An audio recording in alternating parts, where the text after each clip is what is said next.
1 million subscribers. Thank you for encouraging and empowering me to live my dream, traveling the world, promoting my favorite sport, table tennis. And as a way of saying thank you, here's a very special video for you. Enjoy.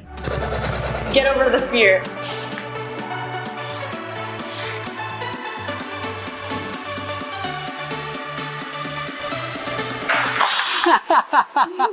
Good to have you here. We got a very special episode today with Ariel Shing. Ariel Shing is the youngest ever U.S. national champion. She became the U.S. women's singles national champion only a few weeks after turning 15. She's a three-time singles national champion, winning in 2010, 2011, and again in 2013. At the 2012 London Olympic Games, she played a match with the eventual gold medalist from China, Li Xiaoxia. In this best-of-7 match, the game score was 2-2, and she lost the next 2 games by a very narrow margin. No other player in the Olympic Games managed to take 2 games off of Li Xiaoxia in 2012. Fun fact, both Warren Buffett and Bill Gates have supported Ariel over the years. In 2013, Ariel became the North American champion. Ariel's only 26 years old right now, and it's been more than 8 years since she's retired from the sport professionally. I always felt that Ariel was the spark that the US needed to grow table tennis. And now, the US has world-level table tennis players. Today, Ariel's gonna teach us how she became so successful in table tennis and what she did to become an Olympian. So what are we going to do today? We have a few drills to show you all, starting from basic to more advanced. We have 6 drills to show you all today. Awesome. Each drill will take you one step closer to becoming an Olympian, and each drill will become more and more difficult. First thing we're going to do is show you what we do before a match. So before a match, there's usually a 2-minute warm-up. Forehand, backhand, each person gets to loop a little bit. So that's what we'll show you first. There is a lot of valuable info here, so feel free to pause and rewatch parts while you stand up and try some of the motions. There's a few things I'm thinking about when I loop beforehand. The first is that the power comes from the legs, goes up into your thighs or hips, and then out from your hips, and then into your arm.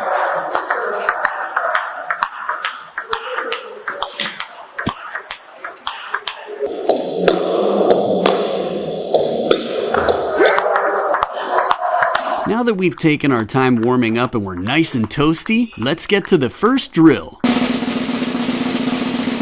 The finger breaker. So for the finger breaker, the way it works is you roll a ball off the table and you try to loop it over the other side. To loop, you need to put topspin on the ball by brushing up the back of the ball, hitting over the top so that the ball arcs and curves, which is why we call it a loop. So it's a good way to kind of get used to that motion, getting used to kind of seeing the ball and also getting comfortable with potentially hitting your finger. So this gets you comfortable with the space at the back of the table so that you can attack even when there's very little space. Exactly. Afraid of breaking my finger. Yeah, that's the point. Have you ever had an injury doing this? I've definitely hit my hand doing this, but nothing too bad. No stitches, nothing like that. Get over the fear. Okay. Oh, please. You can start first by rolling it a little faster. The slower you roll, the harder it is. Oh, cool. In that case, maybe a little slower. You want to hit it right when it's like here. Okay.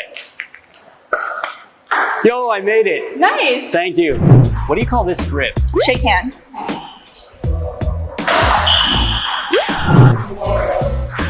Nice to meet you. Nice to meet you too. What do you call this grip? Pen holder. Oh.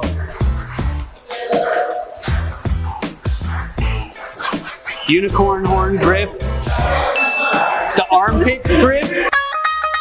No grip. Let's move on to our second drill.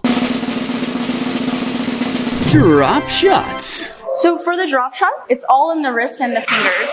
So you really want to make sure you're hitting the ball shortly after it bounces on the table. And you're trying to aim to make it as low as possible and also as short as possible to avoid getting it too long so your opponent can attack. Nice one. Chole. That's a really good drop shot. In the beginning, you'll probably start just kind of staying here and hitting the drop shots, but ideally you want to be able to go in and then out after each one, so it's more like a match. So after each push, you kind of go out, just in case the ball comes long on your side and you're ready to attack. So it also practices your footwork too.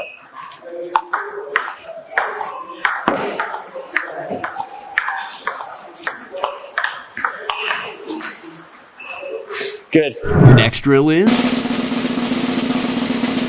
figure 8. In table tennis, it's really easy to keep going cross court, but it's also where your opponent most likely knows the ball is going. So figure 8 allows you to practice just going down the line, which is a little bit different from what people are used to. And then you also switch sides, so your opponent gets a chance to also practice the same different lines. In figure 8, you hit the ball parallel on the table and your opponent hits the ball cross court, which eventually makes an 8 on the table. Figure 8 will help you and your opponent play parallel balls in table tennis and seamlessly switch from forehand to backhand.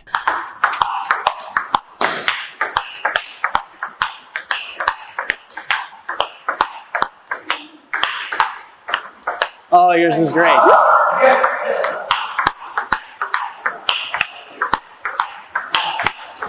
Nice. Thank you. Funny face break for 15 seconds. We're halfway done. 3 more drills to go. Let's move on to the next drill. The Falkenberg. This drill is called Falkenberg, and it comes from the city Falkenberg. It goes backhand, step around forehand, and then wide forehand over here. For Falkenberg, the most important thing is your footwork. You want to go backhand, turn all the way around, and then forehand here like this. But I think the important thing is that even after you hit the ball, you want to make sure you get back always in the ready position.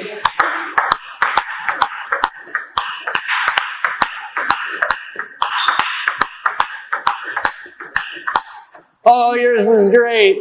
I can try now. Here goes nothing.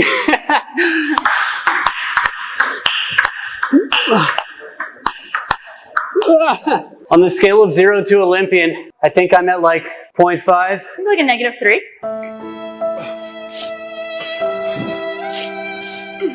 There are also some drills that you can practice even if you don't have a table tennis table.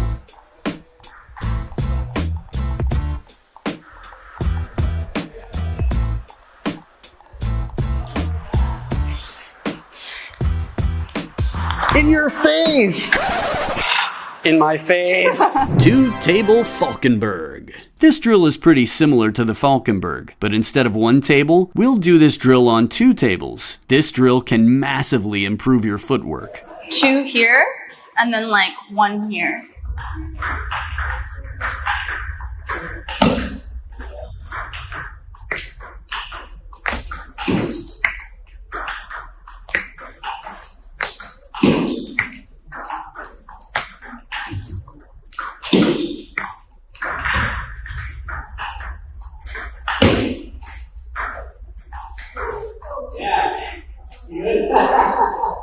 Also important is to watch the ball to figure out when's the exact right timing to hit it. So usually go bounce, and you'll try to hit it at the highest point. If you're a little closer to the table, maybe a little even before the highest point. If you're farther away from the table, maybe a little bit lower. And then also placement, where you actually want to hit the ball too.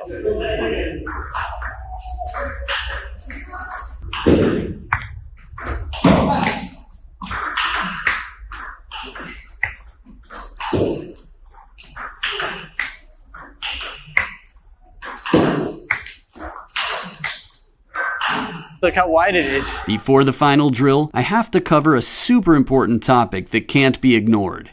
Physical fitness. So what are the most important muscles to work out for table tennis? It starts from the ground up. So your legs are important, your hip, and then the more advanced you become, the smaller and smaller the muscles get. So you go all the way to your fingers when you become a pro. How do you work out your fingers? I used to use a bar and kind of roll up a weight from underneath to practice grip train, roll it up and roll it down. Also pinching people. What are some good exercises that people can do at home if they don't have access to a table tennis club to get their muscles in shape to improve? One exercise I like a lot is wall sits. So how do you do wall sits? We're doing it right now. You just put your back against a wall, and then it really works your core, bit of quads, which is super important to play and also to push off the ground.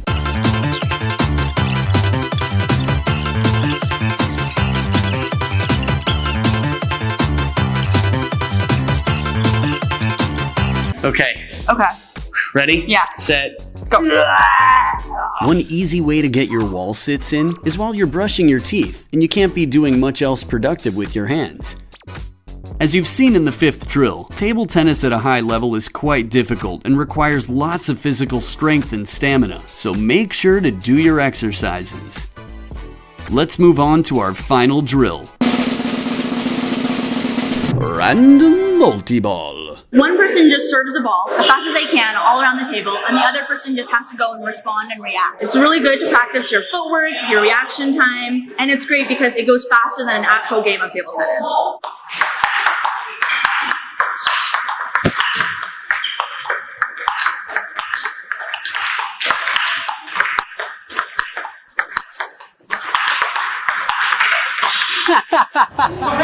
This is what multi-ball, I wanted to show the multi-ball. I think you did a great demonstration.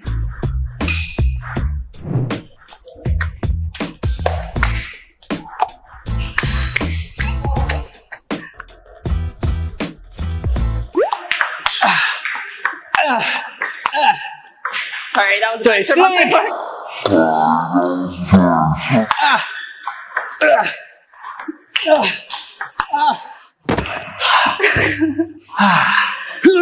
core strength! And lastly, don't forget to stretch. Stretching will reduce your risk of injury in table tennis. Also remember, so when you're in a match, release all your burdens and just focus on playing. So you're kind of your best self in that moment. And also to have fun too. Yeah. It is a fun game. Yeah. Hey guys, thanks for watching. I hope you had fun. I know I did. Me too. Please remember to practice your drills, like, subscribe, and also turn on that notification bell. and you can follow Ariel on Instagram at ariel.shing. All right. Until next time, keep on ponging. Peace.